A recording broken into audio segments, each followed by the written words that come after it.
வணக்கம். இன்றைக்கி காலையில் கொஞ்சம் லேட்டாக எழுந்திரிச்சோம். அதனால் எழுந்திரிச்சிட்டு செம்பருத்தி டீ போட்டு குடிச்சிட்டு அப்புறம் கோதுமை தோசை கொஞ்சம் மாவு இருந்துச்சு, கொஞ்சம் ஒயிட் தோசைக்கு மாவு இருந்துச்சு. அதனால் எனக்கு மட்டும்தான் கோதுமை தோசை ஊற்றிட்டு கணவருக்கு மாவு தோசை ஊற்றினேன். அதுதான் சட்னி, தேங்காய் சட்னி அரைச்சிட்டேன்.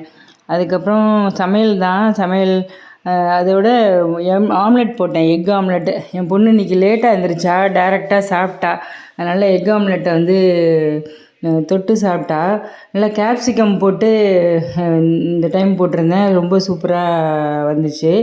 அப்புறம் சாதம், பீட்ரூட் பொரியல், அப்புறம் எங்கள் ஓர்படி கொடுத்த கோவக்காய் கறி, அப்புறம் எக் ஆம்லெட்டு, சாம்பார், கத்திரிக்காய், கேப்சிகம் எல்லாம் போட்டு ஒரு சாம்பார் வச்சுருந்தேன்.